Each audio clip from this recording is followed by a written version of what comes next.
አዎ ከታች ፉአድ ሸሃዳ የሚይዝ ሰው አለ እያለ ስለሆነ ተናግዱት። አሰላሙ አለይኩም ወራህመቱላሂ ወበረካቱ። ወአለይኩም ሰላም ወራህመቱላሂ ወበረካቱ። ሰላም ናችሁ? አማን ናችሁ? ደግነትን አይሰማም? ይሰማል ሐቢቢ ይሰማል። ትንሽ ከኋላ ድምጽ ነገር አለ። እኔ ጋር ነው? አዎ አንተ ጋር መሰለኝ። አይ ቲንክ የሆነ መዝሙር ነገር አለ። አዎ አይ ቤተክርስቲያን እኔ ቅርብ ነበርና ከሩቅ ነው የምሰማው። ከሩቅ ነው። እሺ የሚሰማ ሰው አለ ነው? አይ ሩቅ ነው ግን ከኔ። ኦኬ ችግር የለውም። እንትን ማለት ካልቻላችሁ ችግር የለውም። የሚሰልም ሰው አለ ወላ ጓደኛህ ነው? አይ አለ ልቀበል ነበርና አካሄዱን እኛ አላወቅንበትም። እኔ ግን አሁን ሙስሊም ነኝ ግን አካሄዱን አላወቅኩትም።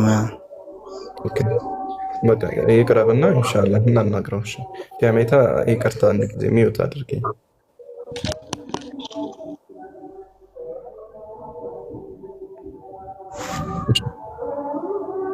የሚሰልመው ልጅ ተጠውና ያወራል። አለች ግን እሺ ሴት ናት? ሴት ናት። ኦኬ አጠገብህ ናት? እሺ ስጣትና ኢንሻአላህ ሸሃዳ እንድትይዝ እናደርጋታለን። አይ ትምህርቱንስ በጀመራ ብዬ እኮ ነው። እና የሆነ ነገርን ፈልገን ነበረ በዛው። ኦኬ ምንድነው ጥያቄ ያላት ነው ወይስ? ጥያቄ ሳይሆን ሻሃዳን ይዛ አሁን ከቤተሰብ ጋር ስለምትጋጭ እዚሁ ኒካህ ልናደርግ ፈልገን ነበር በዛው ነው ወይስ እዚሁ መስጂድ ቅርብ ያለ መስጂድ ሄደን እንደዛ እናደርገው? እስኪ ኢብራሂም ሐሳብ አለ እዚህ ላይ እስኪ ኡስታዝ ጀማል። ሰላም አለይኩም ወራህመቱላህ። ፉአድ አለይኩም ሰላም ወራህመቱላህ። ወይ ለቤ ማሻአላህ ኒካሁ ምናምን ጥሩ ነው፣ ግን ምን መሰለህ መጀመሪያ ሸሃዳ ትያዝና ትማር።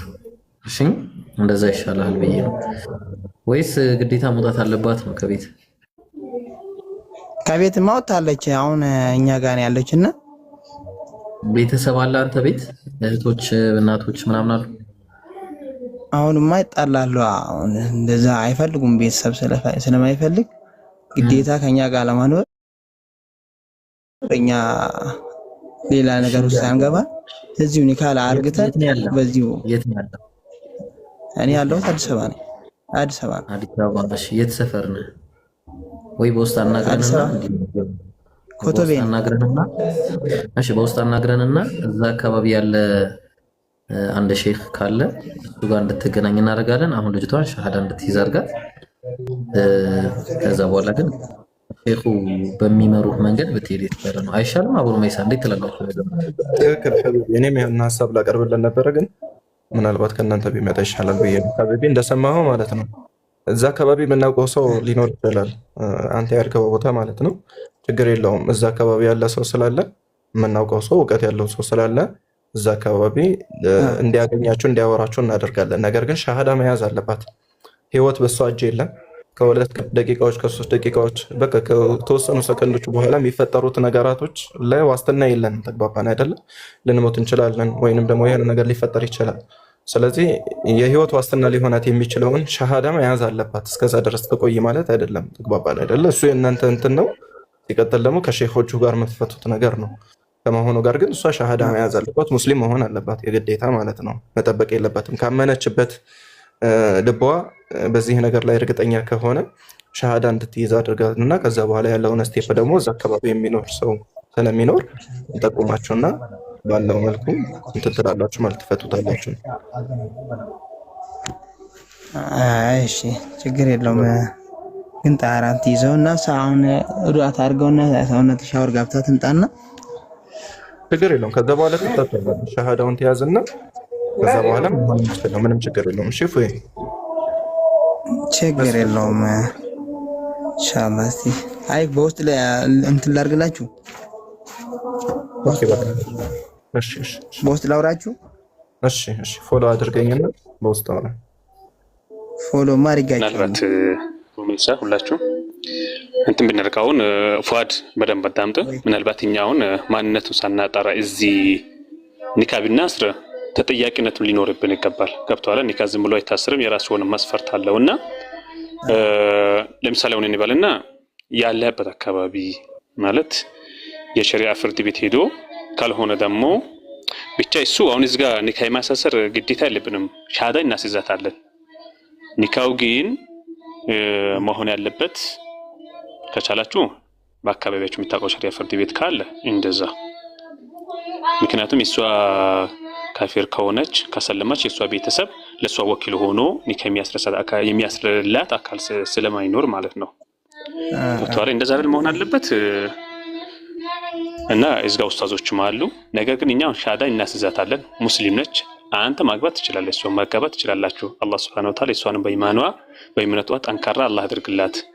ነገር ግን እዚህ ጋር ደግሞ ያለምንም መረጃ ኒካ ብናስር ነገ የሆነ ነገር ቢፈጠር ማለት ነው ተጠያቂ የምንሆነው በሰዎችም ዘንድ በአላህም ዘንድ እኛ ነን፣ እዚህ ጋር ያሉ ኡስታዞች ማለት ነው። ገብቶሃል? ሌላ ነገር እንዳይመስል ነው። አይ እኔ መጀመሪያ ላጣራ ያልኩት እኮ እንደዚህ ነገር ውስጥ አጭር ነው። በቃ ይኸውልህ እስቲ ላጣራ ብዬ ነበር። ሰላም አለይኩም አታርዝሙ። አሁን ያወራንበትን ልጅቷ ሻሃዳ ይዛ መስጂድ ሄደ፣ በቃ ጨርሰ ነበር። ኒካውን ላርጋችሁ ምናምን በቃ ጨራርሳችሁ ነበር። እና ምን ታደርጋለህ መሰላው? በቃ ሻሃዳ አስይዛት ልጅቷን በውስጥ አናግረን ስልክ እንሰጣለን። ቀጥታ እዛ መስጂድ ትሄዳለህ፣ ታናግራቸዋለህ ምን ማድረግ እንዳለብህ። አለቀ። እሺ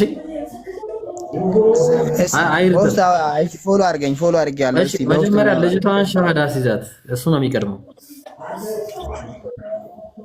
እሺ እንደዚህ ቆይ እስቲ መጀመሪያ እንትን እዛው ሳም እኮ ቃሌን አፍሼ ምናምን ትብላ የሆነ ነገር እንትን ከሚል መጀመሪያ እስቲ ላጣራ ብዬ አላማው ማለት ነው። አሁን እሷ ሙስሊም አሁን ከሆነ ያው የትኛውም ነገር ከዚያ በኋላ ነው አይደል? ካላገባኝ አልሰልምም ነው። እንዴት ነው? አልገባኝም። እንደዛ ነው። ኧረ አይደለም፣ ራስ ፈልጋ ነው ፈልጋ በቃ መጀመሪያ ተስለማ ታዲያ ሻሃዳ እንድትይዝ ወይ በቃ እንደዛ ከሆነ በቃ ተውና ሄድና እዛው መስጂድ ሄዶ እዛው ሻሃዳ ተያዝ፣ እዛው ጨርሱ በቃ። ወይ እንደዛ ነው። ኡስታዙን ልታገናኝ ትችላለህ? አቋቱ ማዳውን ቆይ ኢብሮ አይ ይሄንን ይኸውልህ፣ አሁን ሐቢቢ ምን ታደርጋለህ መሰለህ? እሷ እንድትሰለም ከሆነ የተፈለገው አሁን ትምጣና ሻሃዳ ትያዝ። አይ ካላገባች ኒካህ እዚሁ ካልታሰረ ሻሃዳ ትይዝም የምትል ከሆነ ደግሞ እንደ አይነት ነገር ላይ እኛ ኒካህ የማሰረም ስልጣኑ የለንም። ሸሪዓ ፍርድ ቤት አለ። ተግባባን? ሸሪዓ ፍርድ ቤት ታውቃለህ አይደለ? በቃ እሷ ክርስቲያን ስለሆነች ሙስሊም ቤተሰብ ስለሌላት ለእሷ ወልይ ሊሆንላት የሚችለው ቃዲ ነው። ስለዚህ ሸሪዓ ፍርድ ቤት ሄዳችሁ ኒካ ሊያስርላችሁ ይችላል። ሻሃዳ እንድትይዝ የምትፈልግ ከሆነ ግን ልጅቷ ትምጣና ሻሃዳ እንድትይዝ አድርጋት። ከዛ ውጭ ግን ከዛ የተረፈው ምንድነው ሸሪዓ ፍርድ ቤት የት ነው ብለህ ጠይቅና እዛ አካባቢ ኮተቤ አካባቢ ያለ ሸሪዓ ፍርድ ቤት ፈልገህ ኒካህ ማሳሰር ትችላለህ ማለት ነው። ይበቃል። በቃ ከዚህ በላይ በዚህ ጉዳይ ላይ ባናወራ። በሸሪዓ ፍርድ ቤት ነው መሆን ያለበት ማለት ነው። አዎ ሸሪዓ ፍርድ ቤት ነው ኒካህ የማሰር ስልጣን ያለው። ኦኬ እሺ ለማክራት እሺ እዚሁ ለዛ ጥያቄ ያለው ሰው ካለ ይግባ። ፊያሜታ ካለሽ ግቢ። ሄደችብን በኋላ ልጅቷ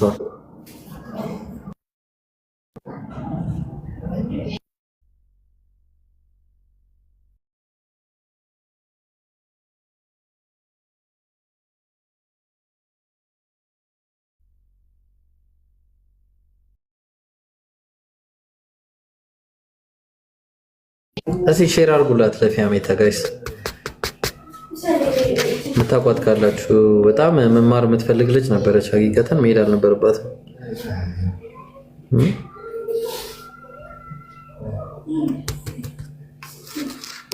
በተረፈ መመክረህ ነገር አሁን ሻሃዳ እንዴት መያዝ እንዳለባት ምናልባት የተወሰነ ከሀሳብህ ካገላለጽ የተረዳሁት ነገር በተወሰነ በምን መልኩ ሻሃዳ መያዝ እንዳለባት ምናምን ትንሽ ግራ የተጋባ ይመስለኛልና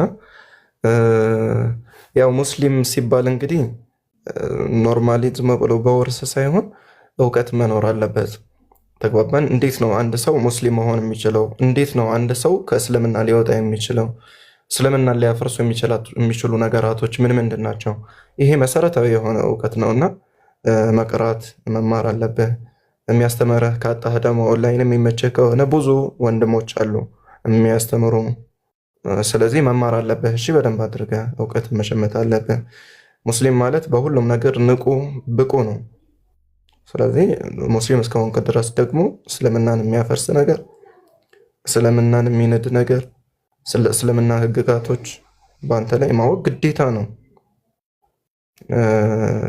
ዒልምን መፈለግ በእያንዳንዱ ሙስሊም ወንድና ሙስሊም ሴት ላይ መሰረታዊ ነገር እስከሆነ ድረስ ግዴታ ነው። ነቢዩም ሰለላሁ ዐለይሂ ወሰለም በሐዲታቸው የተናገሩት ነገር ነውና ማለት ነው።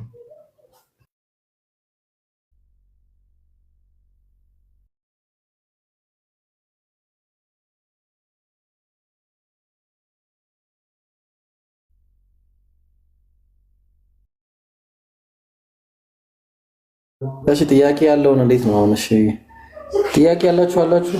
ከታች ጥያቄ ያለው ሰው ካለ ስለ አላህ ትልቅነት አውሩ። እሺ እናወራለን ኢንሻአላህ። ጥያቄ ያለው ሰው አለ መጀመሪያ ወይ ደግሞ የሚወያይ? እንዲህ አይነት ነገር ቢገጥመንኛማ በቃ አልቆ ነበር ይሄን ሰዓት አብሩሚስ። እሺ ታይ ኡሙ ዲቪ ትላለህ። ዲቪ ራሱ እንደዚህ መሆን አለበት።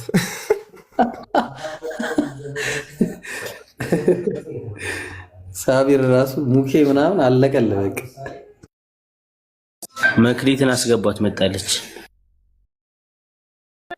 እንደው ገስት ላይ ያሉ ያላገቡ ሰዎች እና ያገቡ ሰዎች ስለ ትዳሩ ሲያወሩ ወሬያቸውም እንደው ድርቅ ያለ ነው። እንደው ጣዕም የለውም። የሚገርማችሁ ነገር ማለት ነው ዱዓ አረኩኝ እኮ የልጁ እንደ ጉጉት በእናንተም ላይ ይስፈን መንፈሱ ማለት ነው። ያላገባችሁ በተለይ ወንድሞቻችን አሚን በሉ፣ አሚን በሉ፣ ግድ የላችሁ አሚን በሉ። አቡሩ መይሳ እንደዛ ነው። ጨርሳችሁታል እንግዲህ ዛራ ቤቱን ዘግታችሁታል። ወሬ ከዩ ተው ፖለቲ ቤቱ እንዳይጥለን ድምጽ እያሰማሽ ኢንሻአላህ ችግር የለው። እሷ የአፓውዝ አላደረገችም። አሁን ወደ ጥያቄያችን መለስ ቀጥሉ። ቀናው ለእናንተ ቀን ነው። ኦኬ ወአለይኩም ሰላም ወራህመቱላሂ ወበረካቱሁ። እኔ ጥያቄ አለኝ። ጀዛኩሙላህ ኸይር። ወንድ ልጅ ሶላት አያፈርስም የሚባለው እንዴት ነው? ማለት አንድ ሰው ቆሞ በአጠገቡ ቢያልፍ ያ ሶላት አይበላሽም? እስኪ ድገሚው። ትናንትና የሆነ ሰምቼ ወንድ ልጅ ሶላት አያፈርስም፣ አንድ ሰው ቆሞ ወንድ ልጅም ቢሆን እየሰገደ በዛ በሰው በሚሰግደው ቢያልፍ ያ ሶላቱ ባጢል አይሆንም? በደንብ ነው የሚሆነው። ማለት ባጢል ሳይሆን ሰላቱን ያቋርጠዋል ነው የሚባለው። ነቢያችን አለይሂ ሰላቱ ወሰላም ከእናንተ መካከል አንዳችሁ ሰላትን ሲሰግድ ከፊት ለፊቱ መከለያን ያደርገ፣ ሱትራን ያደርገ። ነገር ግን ያንን አልፎ የሚመጣ ከሆነ ይጋደለው ብለዋል ነብዩ ሰለላሁ ዐለይሂ ወሰለም። ፈኢነሁ አሸይጣን ብለዋል። እርሱ ሸይጣን ነውና ይጋደለው ብለዋል። የተናገሩበት የአነጋገር ዘይቤ ተባዕታይ መደብን ተጠቅመው ነው ነብዩ ሰለላሁ ዐለይሂ ወሰለም። ወንድም ሊሆን ይችላል፣ ሴትም ሊሆን ይችላል። ተግባባን አይደለም? ሰው እየሰገደ በፊት ለፊቱ ማለፍ ሰላትን ማቋረጥ ነውና የትኛውም አካል ነብዩ ሰለላሁ ዐለይሂ ወሰለም አይደለም ሰው ይቅርና እንስሳ እንኳን ሲመጣ ሰላታቸውን እንዳያቋርጥባቸው ያ እንስሳ ይከላከሉ ነበረ። ኦኬ። ስለዚህ አይደለም ሰው እንስሳ ራሱ ሊያቋርጥ ይችላል። ከፊት ለፊት ሱትራ ማድረግ አስፈላጊ ነው ሰላት በሚሰገድበት ሰዓት ማለት ነው እንጂ ወንድ ልጅ አያፈርስም የሚባል ነገር የለም። ላኪን ግን ካፊሮች የሚያነሱት ሹብሃ አለ። በሴቶች በኩል ሴት ልጅ ሰላት ታጠፋለች፣ ታቋርጣለች የሚል ሐዲስ አለ። እሱ ሴትን ብቻ የሚመለከት አይደለም፣ ወንድን ልጅን በሚመለከት መልኩ ነቢያችን ዓለይሂ ሰላቱ ወሰላም በሌላ ሐዲታቸው ላይ ተናግረዋል። ሰላትን ሊያቋርጥብህ የመጣ የሆነ አካል ካለ ፈልዩዳፊዕ ፈልዩቃቲልሁ ይጋደለው ብለዋል ነቢዩ ሰለላሁ ዐለይሂ ወሰለም። ምክንያቱም እሱ ሸይጣን ነውና አሉ። ያው ሰውየው ሸይጣን ሆኖ ሳይሆን የሸይጣንን ስራ እየሰራ ነው ያለው፣ ወር ደግሞ የሸይጣንን ስራ ለመፈጸም ነው እየታገለ ያለው እና በቻለው አቅም ይጋደለው ብለዋል ነቢዩ ሰለላሁ ዐለይሂ ወሰለም። ስለዚህ ወንድም ሆነ ሴት ሰላት ያቋርጣሉ ማለት ነው፣ ይጋደሉ ማለት ነው። ሌላ ጥያቄ ካለች ታተር የለኝም። ከሙስሊም ነው የሰማሁት ትናንትና ስለ ሴቶች ሲወራ ሴት ወንድም ያፈርሳል ሶላት በሚለው ሴት እህቶቻችንን ባስተማሩት ላይ ቤት ወንድ ልጅ ያፈርሳል ሲላሉ ነው። የለኝም፣ ጨርሻለሁ። እሺ ኢንሻአላህ ሌላ ጥያቄ ያለው ካለ ይግባ። መጨመሩን ነገር ካለ ጨምሩ ወንድሞች። ይቅርታ ስለ አላህ ትልቅነት አውሩን ስላችሁ ለአራተኛ ጊዜ ነው አንድ ያወሩን። ኦኬ እሺ ወንድማችን ኢንሻአላህ እድሉን ለነ ወንድም ማሂር ሙከሚል ሳቢር እንስትና የተወሰነ ስለ አላህ ሱብሓነሁ ወተዓላ ታላቅነት አውሩት።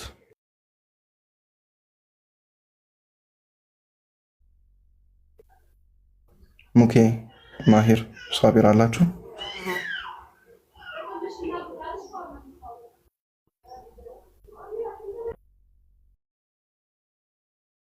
እንዴ ስለ አላህ መናገር ይሄ ሁሉ ተደረገ። ሰላም አለይኩም ወራህመቱላህ። ማን ነው ሚት ያነሳው? ቀጥል እብሮ ሚት ያነሳ ሰው አልነበረም? እሺ ኤኒዌይስ እንዴ አላህ ስለ አላህ ታላቅነት እንናገራለን። ያው ምንጊዜ ፕሮግራም ይዘን ስለምንገባ ከዛ ፕሮግራም አንፃር ነው እንጂ እንዴ ስለ አላህ ታላቅነት ካልተናገረን ስለማን እንናገራለን? አላህ በቁርአን ላይ ምን ይላል መሰለ? ሱብሓነሁ ወተዓላ የልቅና ባለቤት የሆነው የታላቅነት ባለቤት የሆነው አላህ ሱብሓነሁ ወተዓላ በቁርአን ላይ በሱረቱል ሐሽር ምዕራፍ 59 ቁጥር 22 ላይ እንዲህ ይላል። አቡ ሩመይሳ ፉአድን በውስጥ አናግረው፣ ስልክ ስጠው። ሄድክ እንዲህ ይላል አላህ ወላሁ አለዚ ላ ኢላሃ ኢላ ሁ አላህ እርሱ ያ አላህ ነው ይላል። አለዚ ላ ኢላሃ ኢላ ሁ ከሱ ውጪ ሌላ አምላክ የሌለ ይላል። ዓሊሙል ገይቢ ወሸሃዳ ያ አልገይብ ማለትም ሩቅ የሆነን ነገር አዋቂ፣ ገይብ ማንም ሊያውቀው የማይችለውን ነገር ሁሉ ሚስጥርን ሁሉ አዋቂ፣ ወሸሃዳ ግልጽ የሆነውንም ቅርብ የሆነውንም ነገር ሁሉ አዋቂ። ተግባባል። ሁወ ረሕማን እሱ እጅግ በጣም ሩህሩህ የሆነ ነው። አርረሒም እጅግ በጣም አዛኝ የሆነ አምላክ ነው ይላል አላህ ሱብሓነሁ ወተዓላ። ከዛም በመቀጠል ይላል እንዲህ ወላሁ አለዚ ላ ኢላሃ ኢላ ሁወል መሊክ ሱብሓነላህ። ወላህ አላህ እርሱ ያ ላ ኢላሃ ኢላ ሁ ከእሱ ውጭ በእውነት የሚገዙት አምላክ የሌለ፣ ሁወል መሊክ እሱ ንጉሥ የሆነ ማንም ከእሱ ጋር በንግስናው ላይ አልቁዱስ ከጉድለት ሁሉ የነፃ የሆነ አምላክ ነው። አሰላም ሰላም የሆነ የሰላም ባለቤት የሆነ ነው። ሰላም ለሁሉ የሚሰጥ ነው። አልሙእሚን ጸጥታን ሰጪ የሆነ አላህ ሱብሓነሁ ወተዓላ። አልሙሀይሚን ባሮቹን ጠባቂ የሆነ አልዓዚዝ አሸናፊ የሆነ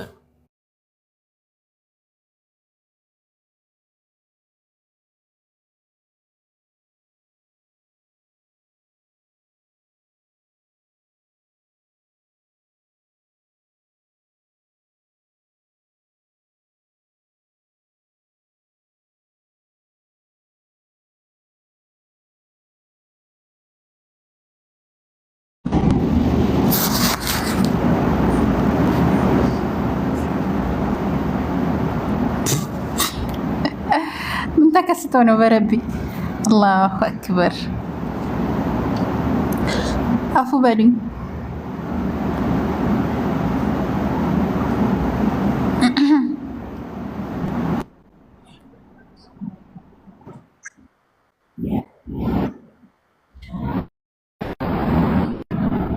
ማውራት ነበረብኝ ማለት ነው። ማውራት ነበረብኝ።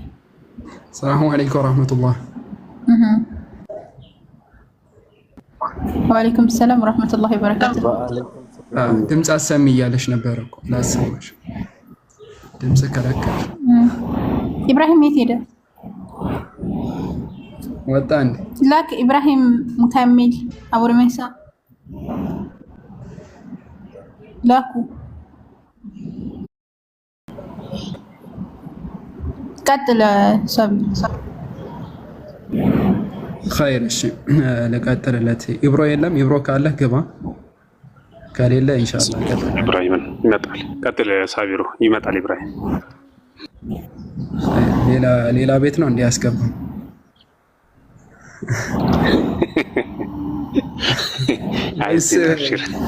ልክ ሲወድቅ ሌላ ነገር ወሰደው። የምርን ፈረጠ እንዴ? አዎ እንደዚህ አይነት ወንድሞች እኮ ለመውጣት ምክንያት እኮ ነው የሚፈልጉት። ጎትቼዋለሁ አለታቸው። አብሽሩ ነገር ፍለጋኝ ራስ ስታፈሩ። እሺ ግቡ።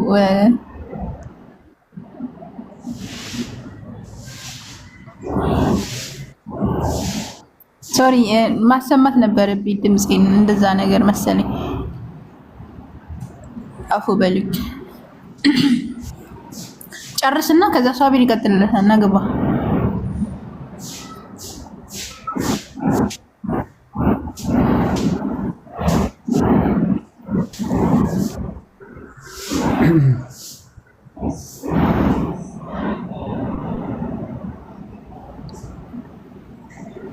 ኧረ ኢብሮ ይቅርታ ተጠይቀሃል እኮ። ምንድን ነው እንደዚህ? አንጀታችንን በላህ እኮ። እኔ ሸሃዳ ማስከፈልኩኝ አመታት ወሰደብኝ። አላ ብናግባ ፕራይቬት ነው አካውንትህና ፕራይቬቱን አስተካክለውና ግባ ወይም ላክ።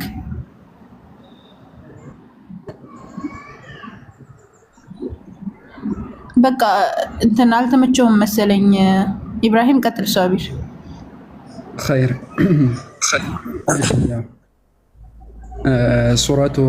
ሱረቱል ሐሽር ላይ ያለው የቁርአን አንቀጽ እያብራራለት ነበርና ኢንሻአላህ ልቀጥል። ምክንያቱም ስለ አምላካችን ትልቅነት በሚገርም ሁኔታ ስለ ራሱ የገለጸበት አንቀጽ ስለሆነ ኢንሻአላህ እዚህ ላይ ልቀጥል ማለት ነው። አንድ አያ ቀደም ልበልና እስቲ ልጀምረው። 22 ላይ ሲጀምር ሁወላሁ አለዚ ላ ኢላሃ ኢላ ሁወ ሁወላህ አላህ እኮ አለዚ ያ እርሱ ላ ኢላሃ ኢላ ሁወ ከእርሱ በስተቀር በሐቅ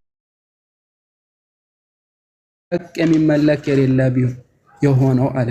ከእርሱ በስተቀር በሐቅ የሚመለክ የሆነው ነው አለ። ዓሊሙል ገይብ አለ ብቸኛ ተመላኪ የሆነ ሰማያትና ምድርን እንዲሁም ደግሞ በማዕከላቸው ያለውን በብቸኝነት እጅግ በጣም ሩህሩህ ሆኖ አለ። ከዛም በኋላ አስከትሎ ምን አለ? ሁወላሁ አለዚ ላ ኢላሃ ኢላ ሁወ አላህ እኮ ማለት ያ አለዚ እርሱ ላ ኢላሃ ኢላ ሁ ከእርሱ በስተቀር በሐቅ የሚመለክ የሌለ የሆነው ነው አለ። አልመሊክ አለ ፍጹም የሆነ ንግስናም የእርሱ ብቻ የሆነ ንግስና የሚባለው ነገር በአጠቃላይ ለእርሱ ብቻ የሚገባ የሆነ ማለት ነው። ፍጹም የሆነ ንግስና ማለት ነው። አልቁዱስ እያለ አምላካችን አላህ ይናገራል። አይ መሊክነቱ እዚህ ላይ እናውራበትና ኢንሻአላህ ሌሎችንም እናብራራቸዋለን። አልመሊክ አለ አልመሊክ ንጉስ ነው አለ። ንግስናው ሲባል ጀስት ከሆነ ጊዜ በኋላ የሚያቆም የሆነ ነው ወይስ ደግሞ ከሰዎች ወይም ደግሞ የሆኑ አካላቶች የሾሙት የሆነ? ላ በፍጹም። እንደውም እርሱ ምንድነው ሸዋም የሆነ ብቸኛ የሆነ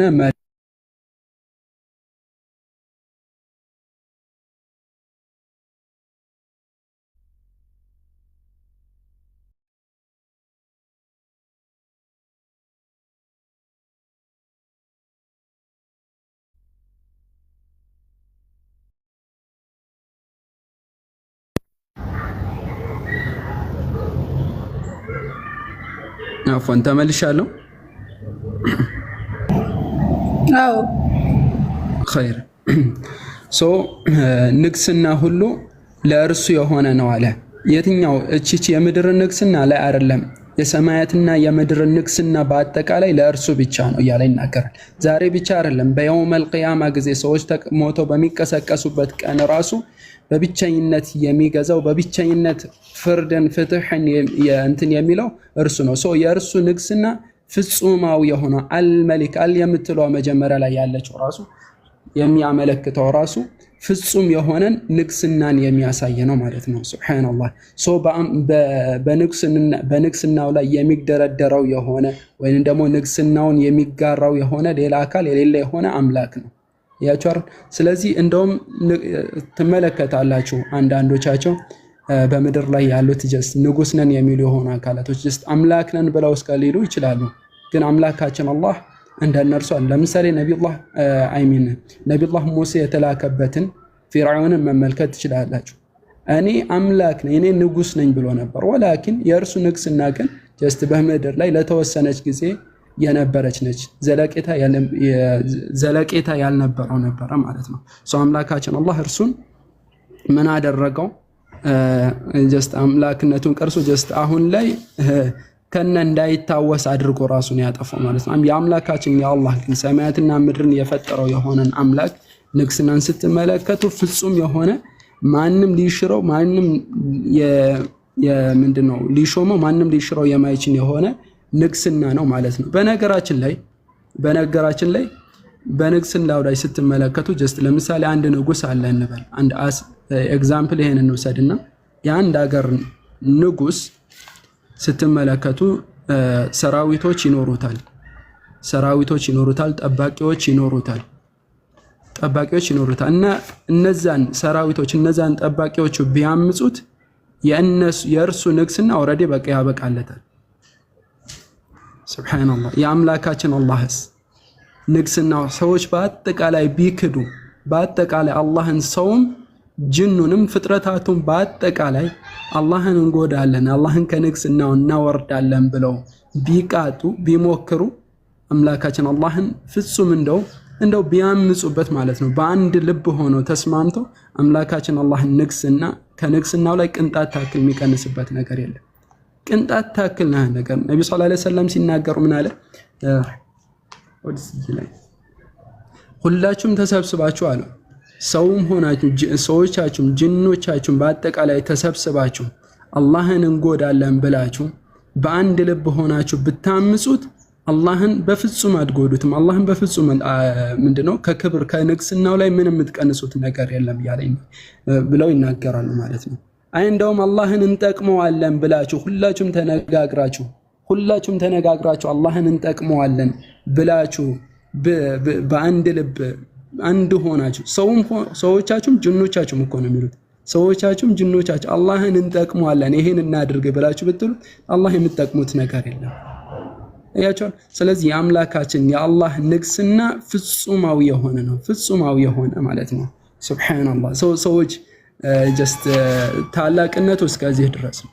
ጀስት መግለጹ ራሱ ሱብሃንአላህ በጣም ከንግስና ወላሂ የሚገባውን የሆነ ንግስና አይደለም አገላለጽ ሆነ አይደለም እየገለጽኩለት ያለው። ግን አምላካችን አላህ ሲናገር ስለሱ ንግስና حتى በየውመል ቂያማ ጊዜ አለ ሰዎች በሞተው በሚቀሰቀሱበት ጊዜ ብቻውን የሚቀረው በብቸኝነት የሚፈርደው ብቻውን ሁሉንም ነገር የሚቆጣጠረው እስቲም የተቆጣጠረው ለወደፊትም የሚቆጣጠረው እሱ ነው።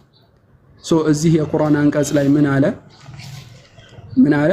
هو الله الذي لا اله الا هو الملك القدوس قدوس እንደሆነ ራሱ ይናገራል። السلام على المؤمن المهيمن ሱብሃንአላህ እዚህ ጋር የሚጠቀምባቸው ቃላቶችን ተመልከቱ። አል ብሎ የመጀመሪያውን እንትን ላይ ብቻ አይደለም ሁሉንም በእያንዳንዱ ስሙ ላይ ራሱ ፍጹማዊ የሆነ ቅድስና ፍጹማዊ የሆነ ሰላም ፍጹማዊ የሆነ ሙእሚን ሙህይሚን አዚዝ እዚህ ጋር አስከትሎ ምን አለ? እንደውም እኮ ምንድነው መሊክ ነው ብሎ ከጠቀሰ በኋላ እዚህ ጋር ምን አለ? እንደውም አስከትሎ አልዓዚዝ እያለ ይናገራል። አልዓዚዝ አለ ሱብሃንአላህ ፍጹም የሆነ ማለት ነው። አዚዝ አሸናፊ ነው። ከአምላካችን ከአላህ ጀስት ከእርሱ ጋር የሚደራደር ራስ የለም።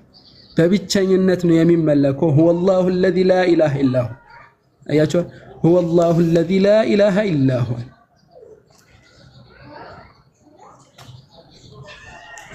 الله بلو مالت يا أرسو نواله يا أرسو كرستو بستكر بحق من ملك يلي يهون العزيز عليه عندو سوست نو سيبالكو عندو سوست بيهونو نورو جست عندኛውን ያሸንፋል አንደኛው ለአንደኛው ይሸነፋል አንደኛው ለአንደኛው ይገዛዛሉ ብለው እንዳይሉ አምላካችን አላህ በመንነቱ በንግስና ከሁሉም በላይ ያላቀ የሆነ ብቸኛ የሆነ ንጉስ አልዓዚዝ ነው አሸናፊ ነው الجبار المتكبر ያለ ይናገራል ሱብሃንሁ المتكبر ኩሩ የሆነ ማለት ነው ሱብሃንሁ الجبار ያለ ደግሞ ይናገራል الجبار እዚህ ጋር የሚጠቀማቸው ቃላቶች ራሱ የአምላካችን የአላህ ልቅናውን የሚያሳይ የሆነ ስሞች ነው እዚህ ጋር ስሞችና ባህሪያት በነገራችን ላይ ስም ብቻ አይደለም የአምላካችን አላህ ባህሪያቶችንም ጭምር ገላጮች ናቸው ሐያል አልጀባር ነው አለ አያችሁ አይደል አልጀባር والله አልጀባር አለ አላህ ምንድነው ሐያል ነው አለ العزيز አሸናፊ ነው አለ الملك ንጉስ ነው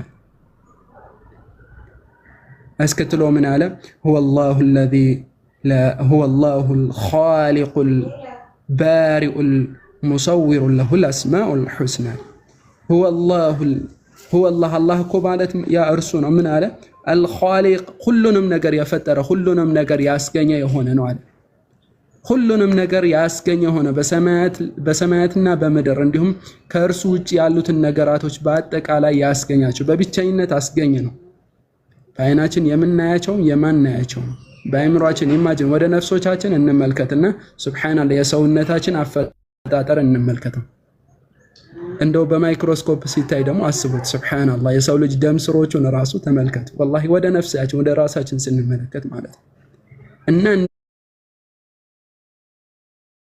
እንደዚህ አስተካክሎ የሰወራቸው የቀረጻቸው እርሱ ነው እያለ ይናገራል እና በፍጥረቱ ላይ ተጋሪ የሌለበት የሆነ ታላቅ የሆነ አምላክ ነው እንዴ ተወርቶ ራሱ እኮ ያልከው ሱብሃንአላህ እና ወንድሞች ቀጥሉ ኢንሻአላህ እጨምራለሁ በኋላ ላይ እነ ሙካሚል አላችሁ እነ ጀማል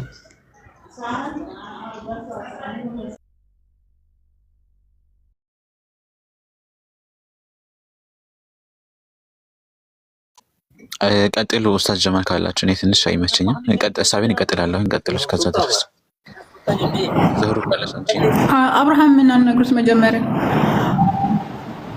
ሳቢር ከተመቸ ወይ ከምን خير ان شاء الله ወጣ ጠያቂ ነበረው ኦኬ ታይገር ለአብርሃም ገብቶ አንተ ተከተለታለሁ በኋላ ለወንድሞች ሰላም ነው አለው እንዴት ናችሁ ዳነክ አለው ሙክሚል እንዴት ናችሁ ዛህሪ ዳነሽ ሳዲ ጀማልዬ ሰላም ብያለሁላችሁ ማቃችሁ ማላቃችሁ ሰላም አብርሃም ወንደና መጣክ ጥያቄ ያለክ አሁን ይልኝ خير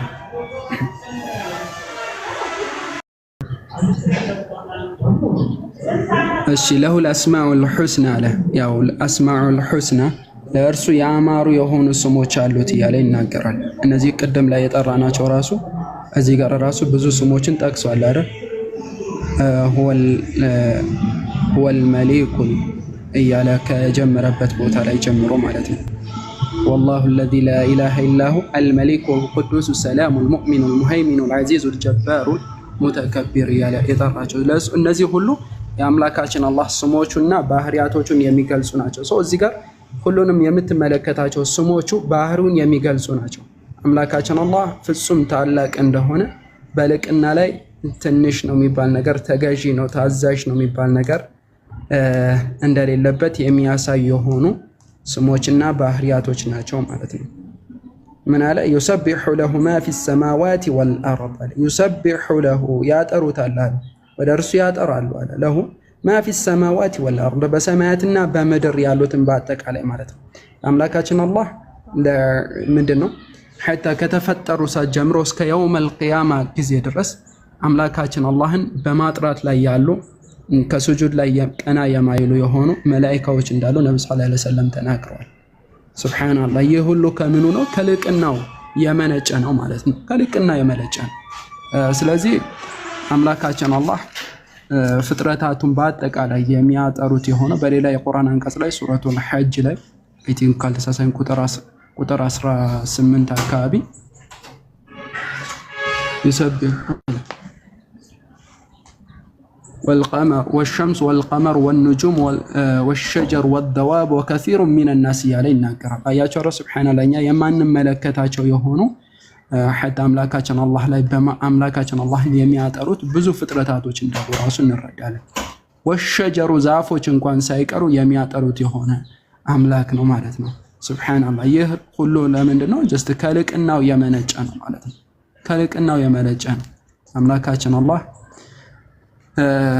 ልቅናው በጥቂቱ በማንኪያ ያክል በለው ይሄን ይመስላል ሐቢቢ።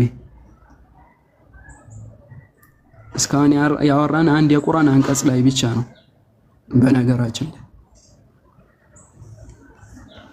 ኦኬ ጨረሳችሁ? ይቅርታ እንትና አለ ታይገር እሱ ነበር የጠየቀውና ኦኬ እሺ እኔ አንድ ሐሳብ መጣልኝ እና ልጠይቅ አንዴ ጠይቄ ነበርና ብዙም ግልጽ ስላልሆነልኝ ነው። ጠይቅ። እሺ ከተሳሳትኩ አርመኝ፣ እሺ አስተካክለኝ።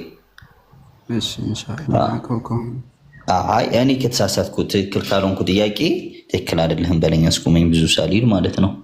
እሺ ለምሳሌ እንደ እስልምና አስተምሮ ማለት ነው ሙስሊም የሆነ ሁሉ ጀነት ይገባል ብላችሁ ታምናላችሁ? ሁሉም የጀነት ነው ብቻ ላኢላሃ ኢለላህ ብሎ ያመነና ነብዩ የአላህ መልእክተኛ ነው ብሎ ያመነ እሱ እንደሚድን ታምናላችሁ?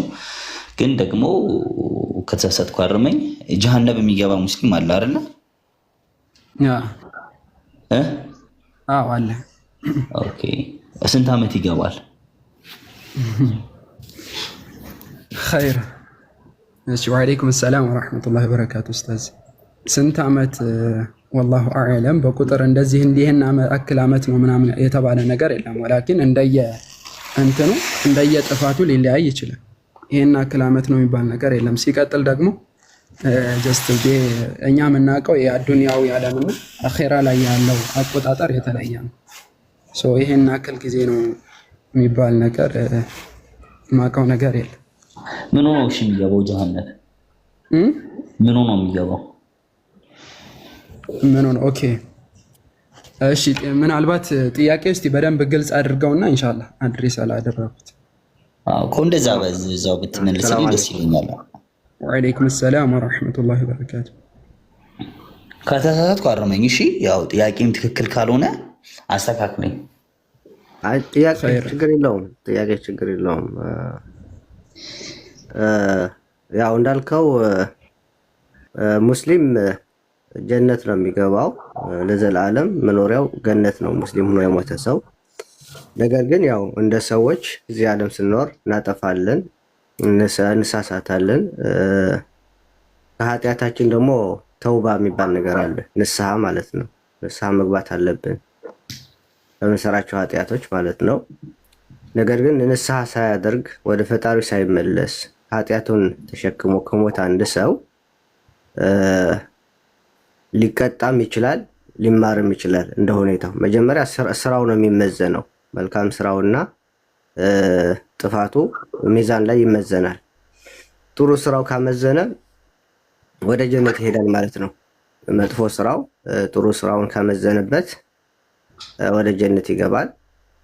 ክፉ ስራው በዝቶ ከተገኘ ግን ዓለማዊ ጥፋቶች ለምሳሌ ይገላል፣ ይሰርቃል፣ ይዘሙታል፣ ይጠጣል፣ እነዚህ ሁሉ ኃጢአቶች ሰርቶ ተውበት ሳያደርግ ወደ ፈጣሪ ሳይመለስ ይቅርታ ሳይጸጸት ከሞተ እነዚህ ኃጢአቶች ይታሰቡበታል ማለት ነው። ስለዚህ አላህ Subhanahu Wa Ta'ala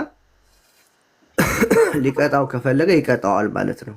ይሄ ያው የፈጣሪ የሱ ውሳኔ ነው የሚሆነው። ከቀጣው በኃጢአቱ ልክ ነው። ለምሳሌ የገደለና የሰረቀ አንድ አይነት ቅጣት አይቀጣም። ልክ በዚህ ሁሉም በልኩ ማለት ነው። የዘመኑ ልክና ርቀትና ርዝመት አናውቀውም፣ ግን በቅጣት በኃጢአቱ ግዝፈት ልክ ነው የሚቀጣው። ኦኬ አሁን ለምሳሌ ይቀጣል፣ ከተቀጣ በኋላ ይወጣል አይደል? ወጥቶ ጀነት ነው መጨረሻው፣ ግን መኖሪያው ጀነት ነው። ግን ይስማማል አቡ እንደው እንዴት አሁን ይሄንን ባይምሮ መቀበል ይችላል? ለምሳሌ ጀሃነም ሲገባ ምን ሆኖ የሚገባው? እንዴት ምን ሆኖ የሚገባው? ጀሃነም ውስጥ ስጋውም ነፍሱም ነፍሱ ነው የሚገባው። ኦኬ ጀሃነም ውስጥ ከማን ጋር ነው የሚሰቃየው የሚኖረው? ከማንም ጋር ይሁን፣ ግን ያው በኃጢአቱ ይቀጣል ነው። በኃጢአቱ በዛ በሰራው ኃጢአት ይቀጣል። ለዛ ነው ተጠያቂ ይሆናል። ለዛ ነው ሙስሊም ማለት አንድ ሰው በስራ ይድናለሁኝ ወይ ደግሞ በእምነት ይድናለሁኝ ብሎ እንደፈለገው ኃጢአት ማንቦጫረቅ አይችልም። ተጠያቂነት ሊሰማው ይገባል። ይጠየቃል። ስለ ኃጢአቱ ሰውን ከበደለ ይጠየቃል፣ ከገደለ ይጠየቃል፣ ከሰረቀ ይጠየቃል፣ ከዘሞተ ይጠየቃል። ኦኬ አሁን ማስረጃ አለህ? አሁን ስጋውም ነፍሱም ጀሃነም እንደሚገባ ስጋው መቃብር ነው ይመስለኛል የሚገባው። የትንሣኤ ቀን እኮ እንቀሰቀስና ስጋችን ይመለሳል። ኦኬ ሳይሆን መልሱ ጥያቄው ላይ ነው ያለው። ገብቶሃል? አሁን ስንሰቃይኛ እንደ ሰው ስንሰቃይ ስጋ ለባሾች ሆነን ነፍሳችንም ነው አብራ የምትሰቃየው። ገብቶሃል? ስለዚህ ገሃነም መጀመሪያ ስንቀሰቀስ ከሞት ያው ስጋችን ነፍስ መቼም አትሞትም። ስጋችን ነው ወደ ህይወት የሚመጣው። ከዛ ስጋችንና ነፍሳችን እንደነበረው ይገናኛል ማለት ነው። በጀሃነም ውስጥ ግን ያለው ግን ማን ነው? እሺ አሁን የሚያሰቃይ ሰውየውን የሚያሰቃየው ማን ነው? ጀሃነም ውስጥ አሁን ሸይጣን አለ ብላችሁ ታምናላችሁ? ሸይጣንም ይገባል፣ ይቀጥላል።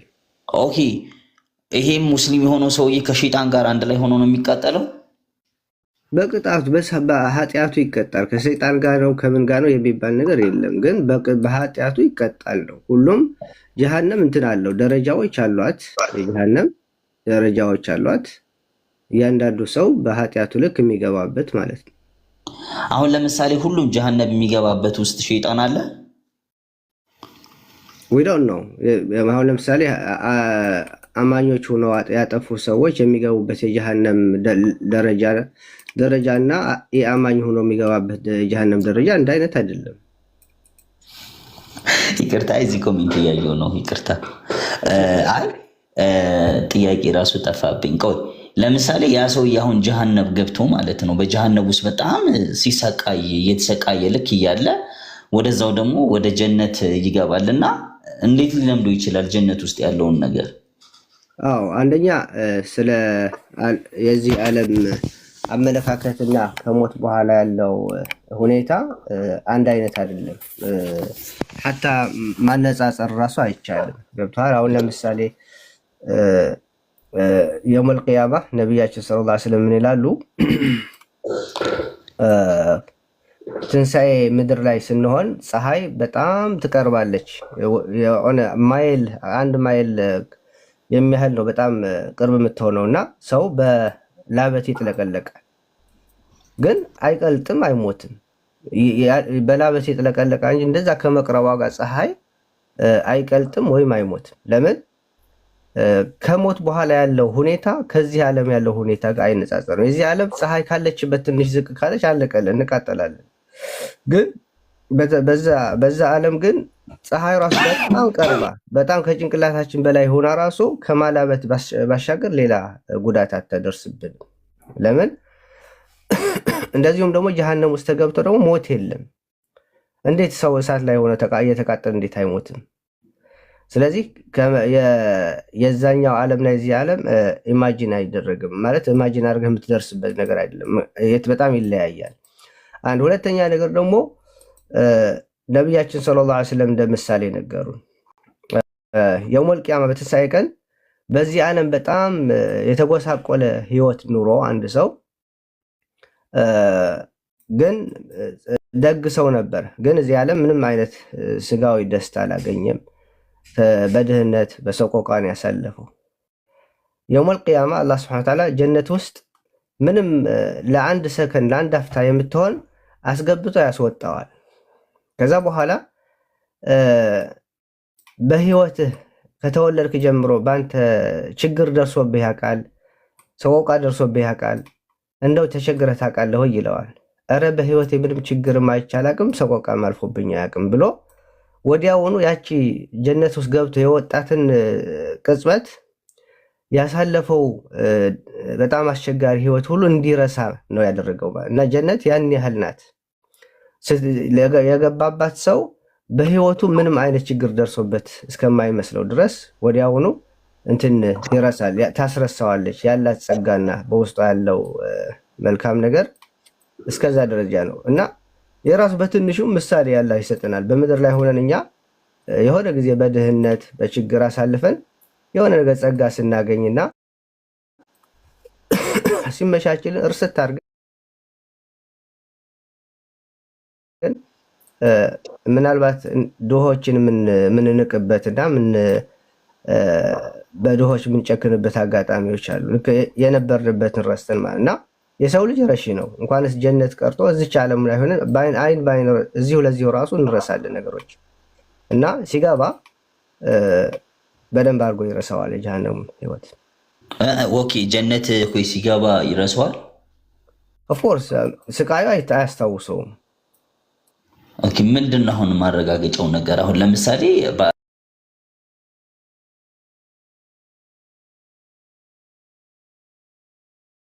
ስጋ ነው እንግዲህ ይዞ የሚወጣው ስንት ዓመትም ያው እንደሚሰቃይ ብዙም የተጻፈ ነገር የለም ብዬ አስባለሁ። አሁን እንዳልከኝ ማለት ነው። ብቻ እናንተ ጋር ያለው እውቀት ነገር ምንድነው? ማንኛውም ሙስሊም የሆነ ሰው እንደ ወንጀሉ መጠን እንዳልከኝ የገደለ፣ የሰረቀ፣ ያመነዘረ አንድ ላይሆን ይችላል። ብቻ ይቃጠላል ወይም ይገባል። አርመኛ አስተካክለኝ እና ግን ደግሞ ሲወጣ ግን ደግሞ ወደ ጀነት ሲገባ እኔ እንጃ። አሁን ይሄ ነገር አሁን ለአይምሮዬ በጣም ይከብደኛል፣ ጥያቄ ይፈጥርብኛል። እንዴት እንደዛ ነገር አሁን ሊሆን ይችላል? አሁን እዛ ውስጥ እንግዲህ የከበደህ አልገባንም እኮ የከበደህ ነገር እኮ አልገባኝም። ምን ራስ አዎ አቡዬ አቡ ነው አይደል ስምህ? አቡ አብዱራህማን። እሺ አቡ አብዱዬ፣ እኔ አሁን ያልገባኝ ነገር ምንድነው ያ ሰውዬ እዛ ውስጥ እንግዲህ ከተቃጠለ እንግዲህ ከትንሣኤ አካል ልክ ሲነሳ ቀጥታ እንደ ስራው መጠን ይከፈለዋል። ከዛን ጀሃነም ይገባል። እዛ ደግሞ ጀሃነም ውስጥ ደግሞ ሸይጣንም አለ ብለኸኛል። አብረው ነው አይደል የሚቃጠሉት? አንድ ላይ ነው የሚፈረድባቸው? ደረጃ ይለያይ። ጀሃነም ደረጃዎች አሉ። ለምሳሌ እንደ ኃጢአትህ መጠን የጀሃነም ደረጃም ይለያል። ስለዚህ ሰይጣን የሚቀጣበት ቦታ አማኝ አይቀጣበትም። ገባህ? እዛ ውስጥ ሸይጣን እኮ አለ እኮ ስላልከኝ ነው እኮ ቅድም። አዎ ጀሃነምማ ጀሃነም ነው፣ ግን አላረለ እስከ ሰክሽኖች እና ቦታዎች ደረጃዎች አሏቸው። እሺ አመሰግናለሁ። ከዚህ በላይ አይደለም እና እሺ ኦኬ ችግር የለውም አይክበድህ። እና እንደገና ደግሞ ይሄም አላህ ካልማር አላህ ሊቀጣው ከፈለገ ነው። አላህ Subhanahu Wa Ta'ala ምን አለ በቁርአን ኢነላሃ ላ የግፊሩ አን ዩሽረከ ቢሂ ወየግፊሩ ማ ዱነ ዛሊከ ሊመን የሻእ። አላህ ሽርክን የሆነ ኃጢአት ማጋራትን የሆነ ኃጢአት ለማንም አይምርም። ወየግፊሩ ማ ዱነ ዛሊከ ከሽርክ በታች ለሆነ ኃጢአት ግን ለሻው ይምራል። ለሻው ይምራል። ለምሳሌ እንደ ይሄን ኃጢአት ሰርቶ ራሱ የሚማር ይኖራል። ለምን ምህረት ሊያገኝ ይችላል፣ ወይ ንስሐ ገብቶ ከሆነ ለዛ ነው አላህ Subhanahu Wa Ta'ala ሁሉ ጊዜ ንስሐ ግቡ፣ ኃጢአታችሁን ምህረትን ለምኑ ብሎ ያው ኢንካሬጅ ያደርገናል። ወቱቡ ኢለላሂ ጀሚዓን አዩሃል ሙእሚኑን፣ እናንተ ያመናችሁ ሆይ ሁሉ ጊዜ ንስሐ ግቡ እንድትድኑና ድል እንድትጎናጸፉ ይለናል። ስለዚህ ያ ግን ኃጢአቱን አከማችቶ ተውበት ሳያደርግ ኃጢአት ተሸክሞ የሞተ ሰው ግን ያ ፍርዱ ለአላህ ነው የሚሆነው። ከፈለገ ይቀጣዋል፣ ከፈለገም ይምረዋል። እንደውም አንዲት እህታችን ምን አለች? ከጀሃነም ሁሉ አንድ ቅጣት ውሸት የዋሸ ነው ብለዋል ረሱል አለች። እውነቷን ነው? ውሸትም ያው ውሸትም የጀሃነም መንገድ እኮ አንድ ሰው አንድ ውሸት ስለዋሸ ጀሃነም ይሄዳል ማለት ሳይሆን ውሸታምነት ግን ወደ ጀሃነም ከሚመራ አንድ ኃጢአት ነው። የጀሃነም መንገድ ነው። ስለዚህ ማንኛውም ኃጢአት የጀሃነም መንገድ ነው ሁሉም። ስለዚህ ያው ብቻ ከባድ ነው፣ ይከብዳል። አንተ ክርስቲያን ነህ? አቡዬ ልዩነቱ ክርስቲያን ነህ? በእናንተ ገዳይ ምንድነው ፍርዶ በትንሣኤ ቀን? ገዳይ የሆነ ክርስቲያን? አይ ገዳይን የሆነ ክርስቲያን እኔ አላውቅም። አፄ ዮሐንስ ገዳይ አይደል እንዴ? እኔ አላውቅም። እኔ ስለነሱ እኔ አዲስ ፍጥረት ስለሆነና የእግዚአብሔር ልጅ ሆኖ መጽሐፍ ቅዱስ ሲነግርህ እንኳን ነፍስ ልትገድል ይቅርና ወንድሙን ይጠላ ነው የሚለን። እኔ ነፍሰ ገዳይ ነው ይላል። ነፍሰ ገዳይ የሚሆነው ሁሉ ደግሞ የዘላለም ሕይወት የለውም ይለኛል መጽሐፍ ቅዱስ። በመጽሐፍ ቅዱስ አታምንም እንዴ? አምናለሁ።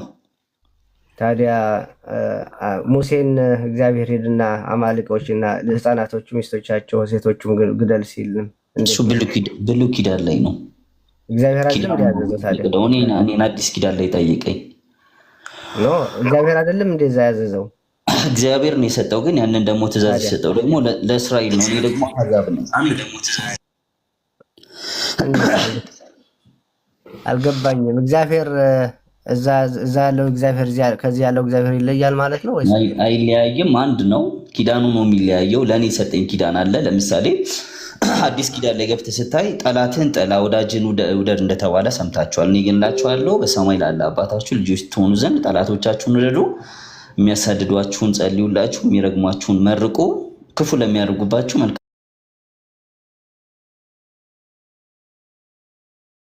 አድርጉ፣ የሚወዷችሁን ብቻ ብትወዱ ምን ብልጫ አላችሁ አለ። ስለዚህ እንኳን እኔ መግደል ይቅርና አንተን መጥላት አይጠበቅብኝም። እንኳን ለመግደል ይቅርና ችግር የለውም።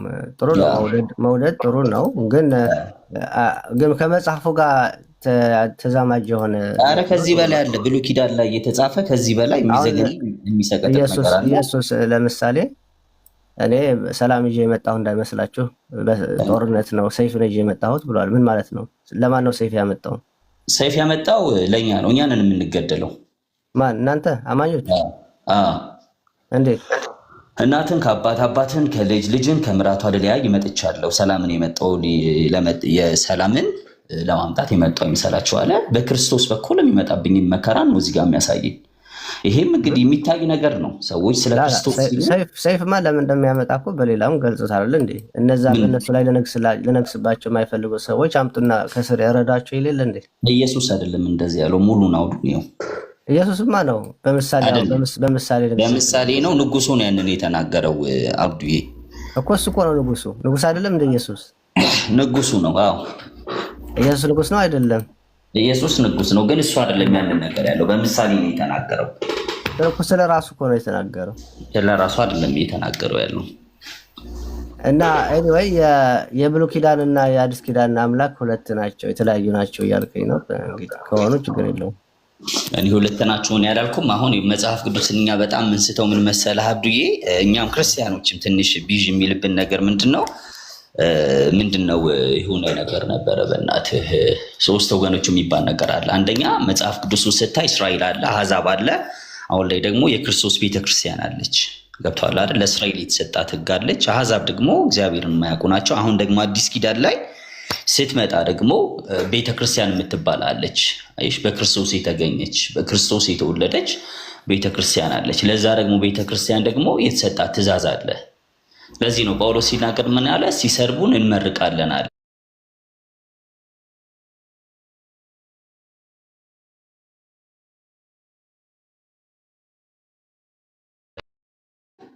የኢየሱስ ተከታዮች ማን ነበረ ሲያሳድድ የነበረው? ከዛ በፊት ነው እኮ አቡዬ። ከዛ በፊት ህይወቱማ ገዳይ ነው፣ አሳዳጅ ነው፣ አጥፊ ነው፣ አንገላች ነው። ራሱ እኮ ተናግሯል እኮ። እንዴት ነው ክርስቲያኖች ገዳይ መስሎ ሆኖ ሲያበቃ ክርስቲያኖች መሪ የሚሆነው መልሶ? ህይወቱ ተለወጣ ስታይበት ትልቅ የሆነ የህይወት ለውጥ አይተሃል። ለምሳሌ ቆሮንቶስ መጽሐፍ ሁለተኛ ቆሮንቶስ ምዕራፍ 11 ላይ ስታይ በጣም ያሳዝን ታሪክ ታያለህ። በቃ አይሁድ ስንት ግርፋት እንደዚህ ሲጎድል ገረፉኝ፣ መርከቤ ባህር ውስጥ ምናምን ተሰበረ፣ ስንት ጊዜ በድንጋይ ተወገርኩ እንደዛ ነገር እያሉ ብዙ ነገር የተናገረው ነገር አለ። አየህ በፊት ሲያሳድደው የነበረው ወንጌል አሁን ይሰደድለታል። ህይወቱ በጣም የተለወጠ ሰው ነው ጳውሎስ። ወንድሞች ካላችሁ እንትን ቢዚ ስለሆንኩ አወራኩ ይችላል። መርሐባ ሙከሚል አለ አለው ዛሬ የኔ አሁን ለውጣ ነው። እሺ ፕሮግራም አለ። ቆይ የኔ ነው ያወራው እንዴ? ይሄን ቻውረችን ማውራት አትወጣም አብርሃም እንዴ? ምሽት ፕሮግራም አለ።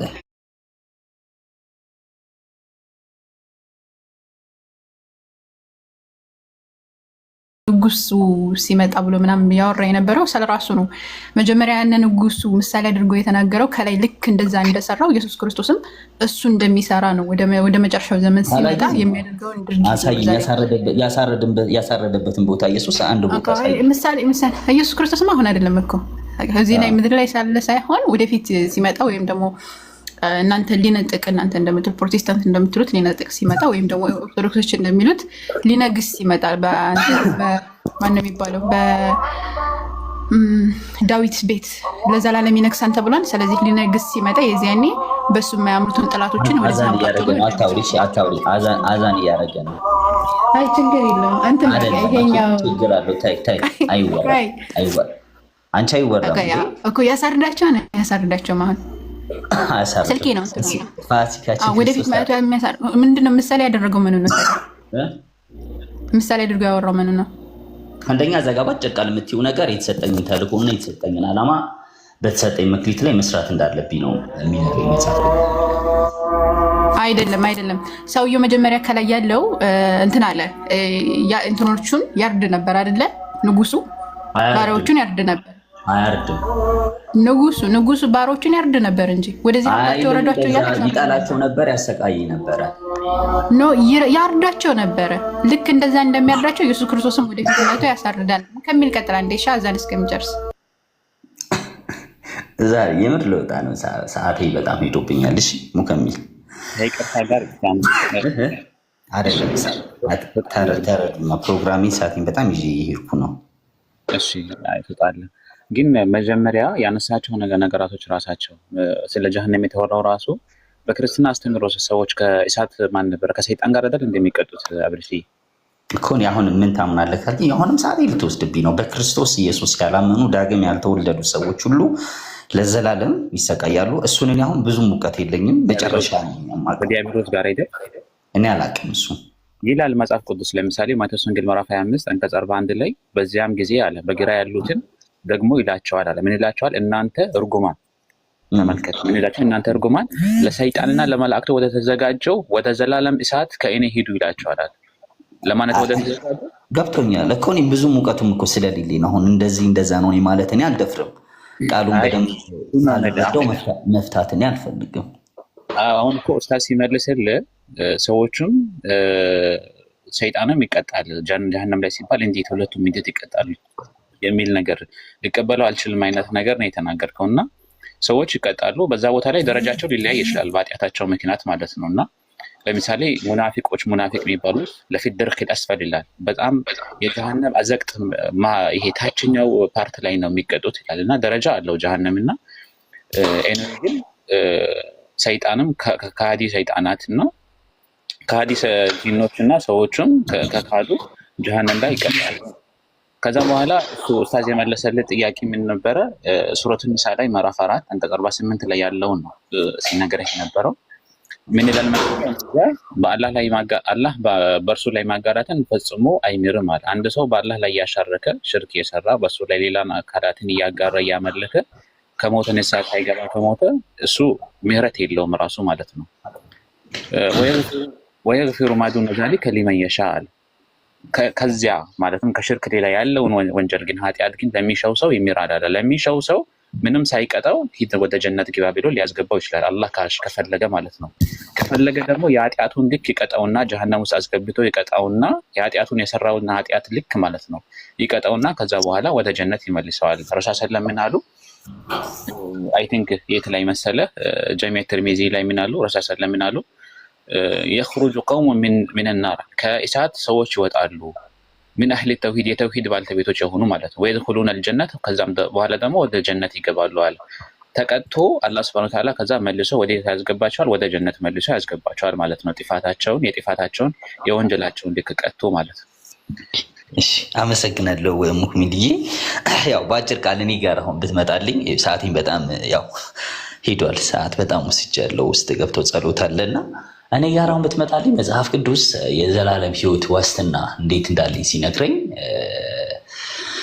እርግጠኛና ጽኑ እንደሆን ይነግረኛል። አንተ አሁን ምን ታምናለህ ብትለኝ እንደግንዴ በዚህ ሰዓት እኔ ራሱ አሁን ለምሳሌ ፍርሃት፣ ስጋት፣ ድንጋጤ የሚባል ነገር ውስጥ የለም። እንደው ጀሃነም እገባለሁ የሚል እንደው ወደ ጀሃነም እወረወራለሁ የሚል ፍርሃት የለኝም። እንደውም በጣም አስረግጬ የምነግርህ ነገር በዚህ ሰዓት ራሱ እኔ ኃጢአት ሰርቼ ብሞት ጀነት እንደምገባ 100% እርግጠኛ ነኝ። ገብቶሃል አይደለ? ጀነት እንደምገባ 100% እርግጠኛ ነኝ። አንተ ጋር ግን ስትመጣ ግን አሁን ይቅርታ በቃ ሙስሊም ሆኖም ጀሃነም የሚገባ ሰው አለ እያልከኝ ነው እንግዲህ። ተቀጥቶ ይወጣል ነው። አንድ ተቀጥቶ እኮ የጥፋቱን ልክ ተቀጥቶ ይወጣል ነው። አንድ ሰው ለምሳሌ አንተ አብርሃም ሰረክ ብሎ መንግስት አሰረህ ማለት እዛው እስር ቤት ለዘላለም ትኖራለህ ማለት አይደለም። ትወጣለህ። የጥፋትህን ልክ ተቀጣት፣ የተወሰነብህን ያህል ተቀጣት ትወጣለህ ነው ባጭሩ። ይኸውልህ እዚህ ጋር እኮ ከተሳደብክ ራሱ ገሃነም ትገባለህ እኮ እያለኝ ነው እኮ። በጣም ከባድ ነው እኮ እውነቱን ነው። ከተሳደብክ ራሱ ገሃነም ትገባለህ እያለኝ ነው። መጽሐፍ ቅዱስ እንደዛ ይላል። መጽሐፍ ቅዱስ ነው እንደዛ ይላል። ጨርቀም ብሎ የተሳደበ የገሃነም ፍርድ ይገባዋል ብሏል ኢየሱስ። ትርጉም አለው እንኳን አይደለም እና እሱ ትርጉም አለው። ወንጀል ሰርተህ ወሉ ደና የምን ትርጉም ገሃነም ትገባለህ ነው የሚለው ቀጥታ ማለት ነው። እሺ ዛሬ አመሰግናለሁ። ለማንኛውም ሙክመድዬ ኡስታዝ ጫውሲ ቻው። እሺ አብርሃም መልካም ጊዜ ይሆንልህ። ይመጣል ብለው የሚያስቡት መሲህ ነበረ። ዶች አይሁድ ነበረ። እሱ መሲሁ እሱ ራሱ ከሆነ በቃ ለምን በጥርጣሬ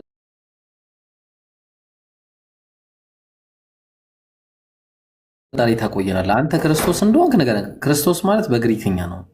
ክርስቶስ ከሚለው የግሪክ ቃል የመጣ ነውና ወደ አማርኛው ሲመጣ ክርስቶስ አሉት። መሻይኽ ወይ ደግሞ በአረብኛው መሲህ ብለን የምንጠራው ይሄ የተቀባ ማለት ነው። እሺ አንተ ያ የተቀባውና አምላክ የቀባው ሹመት የሰጠህ ነው። ያው ጥያቄው እንደዛ ነው። ኢየሱስም መለሰላቸው እንዲህ ሲል ነገርኳችሁ፣ አታምኑም ማለት ምንድነው? የማያምኑት ክርስቶስ መሆኑን። እኔ በአባቴ ስም የማደርገው ስራ እየሰለን ይመሰክራል። ምንድነው የሚመሰክረው? ያሜታ ክርስቶስነቱን አይደለም አይደል? አዎ ጥሩ።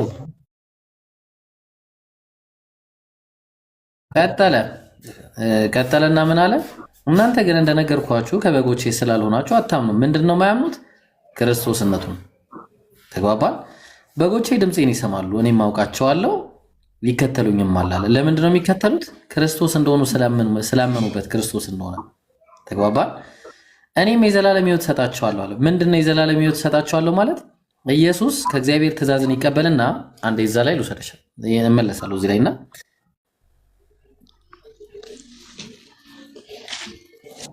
50 ላይ እንዲህ ይላል ከ49 ጀምሮ እኔ ከራሴ ያልተናገርኩና ነገር ግን የላከኛ በሱ የምለውን የምናገረውን ትእዛዝ ሰጠኝ። ምንድነው የሰጠው? ያሜታ ትእዛዙም የዘላለም ሕይወት እንደሆነች አውቃለሁ አለ። ስለዚህ ይህን ትእዛዝ የሚፈጽም ሰው የዘላለም ሕይወት ያገኛል። ስለዚህ እኔ የምናገረው አብ እንደነገረኝ እንዲሁ እናገራለሁ አለ። ስለዚህ የዘላለም ሕይወት የሚያገኙት በዚህ ምክንያት ነው ልልሽ ፈልጌ ነው። እንቀጥላለን አሁን። ስለዚህ እኔም የዘላለም ሕይወትን እሰጣቸዋለሁ አለ። ለዘላለምም አይጠፉም አለ። ለምንድን ነው የማይጠፉት? ከእጄ ማንም አይነጥቃቸውም አለ። ስለዚህ አሁን ከእጁ ምንድነው ለምንድን ነው የማይነጠቁት ከተባለ ኖርማል ሰው አይደለም የሰጠው፣ ተራ ሰው አይደለም የሰጠው። የሰጠኝ አባቴ ከሁሉ ይበልጣል አለ። ስለዚህ ከሁሉ ስለሚበልጥ ከአባቴ እጅ የሚነጥቃቸው ማንም የለም፣ አባቱ ስለሰጠው ማለት ነው። ስለዚህ እነዚህ በጎችን በመጠበቅ ተግባባን። እነዚህ በጎች ይኸው ምን አለ? ከእጄ ማንም አይነጥቃቸውም ማለት ለምን? በአብ ስለሆነ የሰጠው ማለት ነው። ስለዚህ እነዚህን በጎች በመጠበቅ እኔ እና አብ አንድ ነን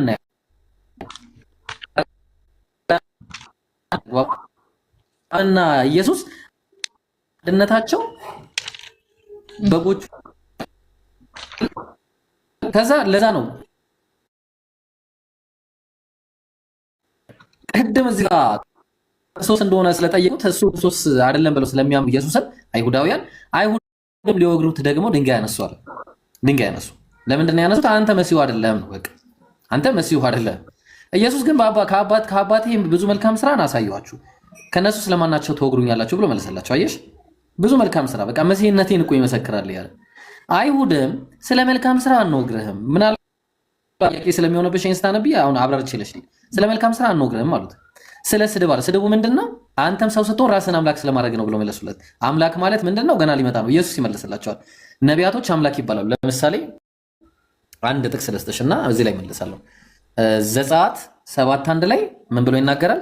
እግዚአብሔር ሙሴን አለው ምን አለው? እኔ ለፈርዖን አምላክ አድርጌያለሁ። እስቲ የትኛው መጽሐፍ ላይ ነው እንደዛ የሚለው? እባክህ ወይስ አንተ እምነት ምንድነው? መጀመሪያ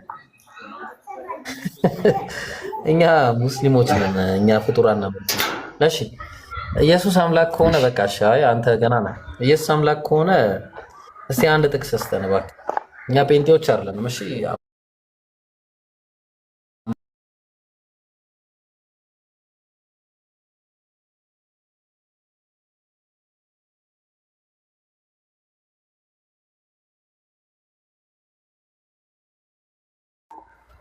ማለት ምን አይነት ማስረጃ አለ? ምን አይነት ማስረጃ አለ?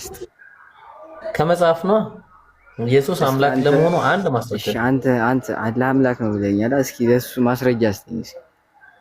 ኦኬ ስለዚህ መጽሐፍ ቅዱስ መረጃ የለውም ማለት ነው። ያው ሰምታችኋል ክርስቲያኖች። የምን መጽሐፍ ቅዱስ መረጃ የለውም አይደለም። እኔ ያው መጽሐፍ ቅዱስ እሺ ስጠኛ መረጃ ቆይሽ መረጃ ስጠኛ። እሺ አንድ ጊዜ እኮ መጀመሪያ ቆይ አዳምጠኝ አንድ ጊዜ ኢየሱስ ክርስቶስ ማለት ለኛ ሲል የተሰቀለ ማለት ነው። አንደኛ ሁለተኛ እኔ አሁን ይኸውልህ ለኛ ሲል ተሰቀለ ሞተ ምናምን አይደለም። እኔ አሁን ኢየሱስ አምላክ ነው የሚለው አንድ ጥቅስ ጠይቅ ነው። ኢየሱስ አምላክ ነው የቱ ጋር ነው ኢየሱስ አምላክ ነው የሚለው? መጽሐፍ ቅዱስ እኔ አሁን እንትሉን አልነግርህ ግን እሱን አላውቅም። ግን ምን በቃ እሺ እሱን ካላወቅህ ደግሞ በሌላ በቃ እናውራሽ። የሞተው አምላክ ነው ሰው ነው? አዶናይ አምላክ ነው እንጂ ለኛ ሲል ሞተ አምላካችን አይደለም። አምላክ ይሞታል? አኖ መሞት እኮ አይደለም ወደ ሰማይ ነው ያረገ እንጂ አልሞተም ማለት ነው። አይ ጥያቄ ምንድነው? ክሊር አድርገህ ጠይቅ። ምንድነው ዋ ጥያቄ ነው? ክሊር አድርገህ ጠይቅ። በቃ በጥቅስ ማለት ነው። ስማ ልንገርህ። እሺ ጠይቅ። ምን አለ መሰለህ አሁን እዚህ ጋር ሐዋርያት ሥራ ምዕራፍ 2 ላይ ማነው ምዕራፍ 13 ላይ ቁጥር 34 ላይ እንዲህ ይላል። ምን አለ መሰለህ እንደገናም ወደ መበስበስ እንዳይመለስ ከሙታን አስነሳው ይላል። እግዚአብሔር ኢየሱስን ከሙታን እንዳስነሳው ይናገራል መጽሐፉ ላይ። አዎ የሰው ልጅ አምላክን ያስነሳው ከሙታን ይነሳል አይደለም። ኢየሱስ ማለት መጀመሪያ ምንድነው? አንተ ሲጀመር መች ተረድተው? አቤት እንዴ ማርያም ድንግል ሆና ኢየሱስን ወለደች አይደለ? እዛ ኢየሱስ ለኛ ሲል ተሰቀለ፣ ሞተ። በሶስተኛው ቀን ከሙታን ተነሳና ወደ ሰማይ አረገ። በቃ አለቀ። ይሄን ካወቅ እኮ የሞተው ኧረ ቆይ ተው አንድ ጊዜ። በመጀመሪያ ደረጃ የሞተው አምላክ ነው ወይስ ሰው ነው ነው የጠየቁኝ። አምላክ ነው። አይ አስመኑ መሞት እኮ አይደለም እኮ እኮ መሞት አይደለም እኮ ከሙታን መካከል ተነስቶ ሞተ የሚለው ተአምር ነው ያሳየነው። ተአምር ያሳየን። አየዋ እሺ አንድ ተአምር ነገር ወይ ተአምር ቆይ ወይ ተአምር ስራዬ ብለህ አንዴ ይኸውልህ ማንና ስራችን እኮ ነው እኛ ሰዎችን ከጥፋት ወደ ልማት ማምጣት። ይኸውልህ እንግዲህ ይህ እናንተ የሰቀላችሁትን ኢየሱስን ይላል። ይሄ መሰቀሉን እዚህ ጋር ይናገርና ሲሰቀል ምን ሆነ ብለን ስንል ምዕራፍ 5 ቁጥር 30 ላይ እንዲህ ይላል። ተመልከት ምን እንደሚል። እናንተ በእንጨት ላይ ሰቅላችሁ የገደላችሁትን ኢየሱስን አለ። አየው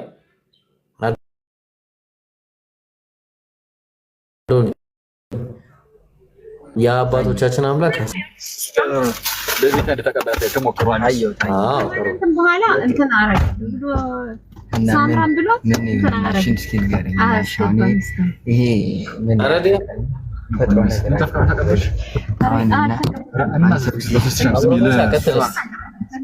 ምን ሰላም ነው እየጠየቀ ነው። ቆይ ብራዘር አዶናይ ሰማት ጋዳምጥና ጠይቃለሁ ብራዘር ጋዳምጥ ኦኬ በቃ ተማ የሰማ ነው አዶናይ የሰማው ቤቱን ፎሎ አድርግና ማለት ነው እየሰማኝ ነው በደንብ አድርገህ ተማር ከዚያ በኋላ የምታውቃቸው ዲያቆኖችና ቄሶች ካሉ የሚጠየቁትን ጥያቄዎች ይዘህ ሄደህ ትጠይቃቸዋለህ ከዛ በኋላ ሃይማኖትህን በእውቀት ትይዛለህ ማለት ነው አሁን አንተ ኢየሱስ ክርስቶስ አምላክ መሆኑን ታምናለህ ነገር ግን አምላክ የሆነበት ደግሞ ምንም አይነት መረጃ ማቅረብ አልቻልክም ይሄም ከምን የተነሳ ነው እምነትህን በውርስ እንጂ በእውቀት አትችልም ማለት ነው እና አዳምጣችሁ እናውሩና ከዛ በቃ እታች ወረድና አዳምጥ እሺ ሌላ ሰው ይገባና ከዛ በኋላ የሚጠይቀውን ነገር በደንብ አድርገህ ሳምራ የቤት ጀመር አንተ እዛ ታይገር በጣም ምን ትሰራ እንደዚህ ምንድነው አንተ ታይገር እኮ ሰልሟል በቃ ወንድማችን ሆኗል አንተም ደግሞ በቅርቡ ወንድማችን እንደምትሆን ተስፋ እናደርጋለን ኢንሻአላህ አይ ሌላ ጥያቄ ያለው ታችሁንና ያወራ ችግር የለውም እሺ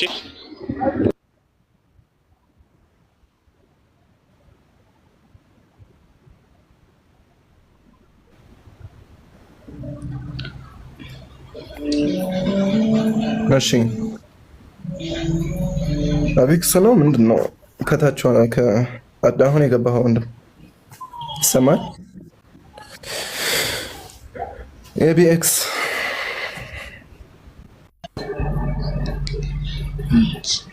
አብክስ ነው የሚለው ግን እኮ በውስጤ እኮ አውቀዋለሁኝ አንብቤዋለሁ በውስጤ ግን ሳወጣው እምቢ አለኝ እንጂ ሙይ ተራደር ኔትወርክ ይዞታል መሰለኝ ኡስታዝ አንደበቴ ያውቀዋል ግን በውስጤ አውቀዋለሁ ግን እንዴት ላንብበው አይ በቃ እስኪመጣ ድረስ ኢንሻአላህ እስኪመጣ ድረስ ፊያሜት አይሰማሻል ሰላም ናችሁ እንዴት ነሽ ሰላም ነው ደህና አለ ጥያቄ ያለሽ ቅድም በጠየቀው ጥያቄ ላይ ማለት ነው እሺ እንትን ክርስቶስ አምላክ ነው ወይ ብሎ ላለው ነገር ማለት ነው እኮ አምላክነቱ የሚገልጽ ነገር ለምሳሌ እንጃ ቁልዱን ግን አላውቀውም እኔና አብ አንድ ነኝ መጽሐፍ ቅዱስ ላይ ማለት ነው በጀመረ ስለ ክርስቶስ ለመርዳት ትሪኒቲ መርዳት ነው እርግጠኛ ነሽ ክራይስቶሎጂ ወይ ትሪኒቲ ስለ ኢየሱስ ክርስቶስ እኮ ራሱን የቻለ ክራይስቶሎጂ የሚባል ትምህርት አለ አይደል እኮ ያ አይ ቅድም አምላክ ነው የሞተው ምናምን ነገር በመጀመሪያ ግን ያው ትሪኒቲ ነው እኮ ከዛ ሙር ኦኬ አንቺ አምላክ ነው ብለሽ ታስቢያለሽ አምላክ አዎ ኦኬ እሺ ማስረጃ አለሽ ማስረጃ እኮ ቅድም ነገርኩ እና አንድ ነኝ ያለ መጽሐፍ እና አንድ ነን አለ እንጂ አምላክ ነኝ ይላል እንዴ ግዴታ ቃል በቃ መኖር አለበት እንዴ አሁን እና አንድ ነን ማለቱ አመለኮትነቱን አያስይዝማ አንድ የሆኑት በምንድን ነው አይደለም በመጀመሪያ ለምሳሌ ማለት ነው ይሄን ጥያቄ ይመልሽልኝ አንድ የሆኑት በምንድን ነው ብለሽ ታስቢያለሽ በመለኮት ነው በመለኮት አንድ ናቸው ብለሽ ታስቢያለሽ በመለኮት አዎ እሺ ከኔ አብ ይበልጣል ብሎ ኢየሱስ ክርስቶስ ይናገራል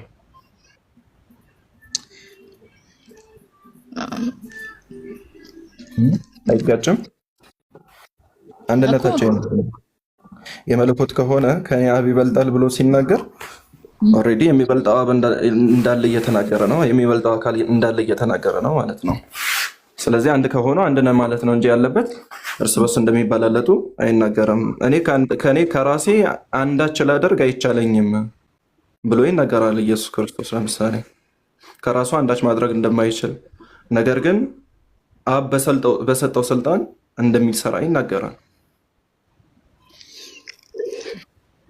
የሰጠኝ አባቴም ከሁሉ ይበልጣል እያለ ይናገራል በመልኩ ነው አንድ ሊሆኑ የሚችሉት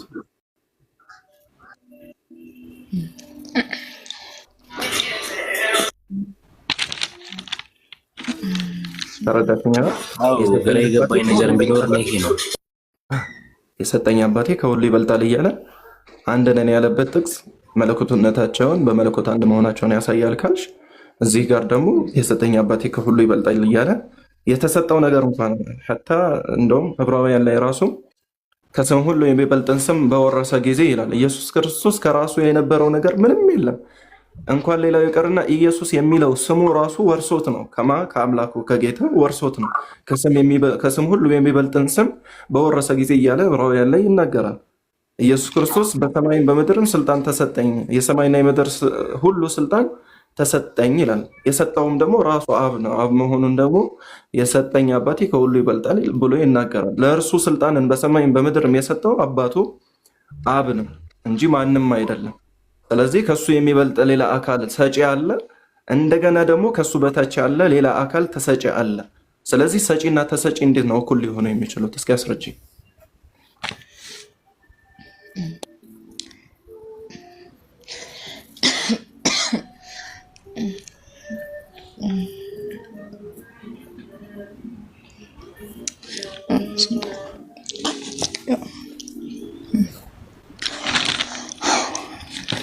እኮ አሁን ለምሳሌ አምላክነቱን ለመግለጽ ክርስቶስ ራሱ እንትን አለ እኮ እኔ ህይወትን መንገድም እኔ ነኝ። ዘላ ያልደረስን መጀመሪያ እዚህ ጋር ጨርሽ። የመጣሽው ጥቅስ አለ እኮ እኔና አብ አንድ ነን የሚለው አያስኬድም ካልሽ እሺ እንለፈው፣ እንዝለለው፣ ችግር የለውም። ይሄ ማስረጃ እንደማይሆን እንተማመን። መጀመሪያ ማስረጃ አይሆንም ማለት ነው አይደለ? እኔና አብ አንድ ነን የሚለው ለምን ማስረጃማ ይሆናል? ለምን ብትል ማለት ነው አስረጅኛ ለምሳሌ እንዴት ነው እኩል ሊሆን የሚችለው? ትሪኒቲን በደንብ ከተረዳ ማለት ነው ምን ለማለት እንደፈለገ ትርጓሜ አስረጅኛ። አሁን አብና ወልድ አንድ ናቸው ለሚለው ሐሳብ ሰጪና ተሰጪ እንዴት ነው እኩል የሚሆነው? ከኔ የሰጠኝ አባቴ ከሁሉ ይበልጣል እያለ ኢየሱስ ክርስቶስ እየተናገረ እንዴት ነው አብና ሰጪና ተሰጪ እኩል ናቸው ብለሽ የምታስረጅኝ? እስኪ በየትኛው ካልኩሌሽን ነው? እሱን አስረጅኝና ከዛ በኋላ እኔ ህይወትም መንገድም እውነት ነኝ ያለበትን ደግሞ እንሄድበታለን። ችግር የለውም። መጀመሪያ ግን ይሄን ጨርሽ።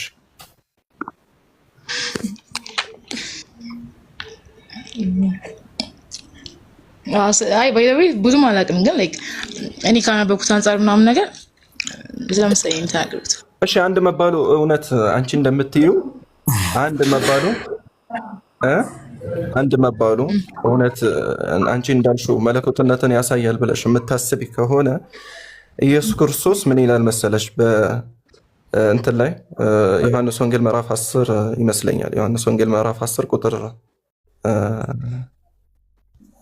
5 ላይ አይ ቲንክ ካልተሳሳትኩኝ እኔና አንተ አንድ እንደሆንን እነሱም እንደኛ የሆኑ ዘንድ በስመ ጠብቃቸው እያለ ኢየሱስ ክርስቶስ ሐዋርያቶች ከእኛ ጋር አንድ የሆኑ ዘንድ በማለት እንደሚጸልይ ይናገራል። የሐዋርያቶች ከአብና ከወልድ ጋር የሚያደርጉት አንድነት የምን አንድነት ነው? ሐዋርያቶች እኔና አንተ አንድ እንደሆንን ከእኛ ጋር አንድ እንዲሆኑ ይላል ኢየሱስ ክርስቶስ።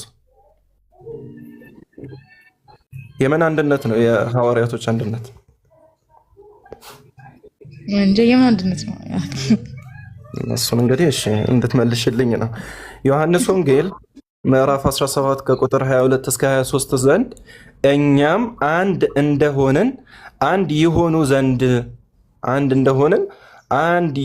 ዘንድ እኔ በእነርሱ አንተም በእኔ ስትሆን በአንድ ፍጹማን እንዲሆኑ የሰጠኸኝን ክብር እኔ ሰጥቻቸዋለሁ ይላል ኢየሱስ ክርስቶስ።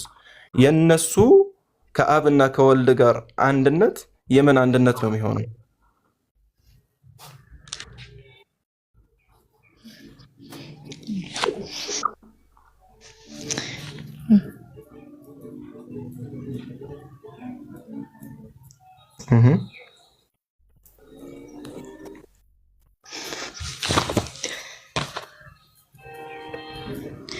ኦኬ ሐዋርያ ኢየሱስ ክርስቶስ ነው ለሐዋርያት የተናገረው? አዎ ዮሐንስ ወንጌል ምዕራፍ 17 ከቁጥር 22 እስከ 23 ድረስ።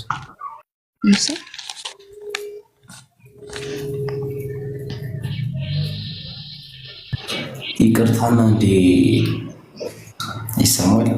አዎ ይሰማል። ታይጋ ለአላህ ትልቅነት ብታወሩኝ ደስ ይለኛል።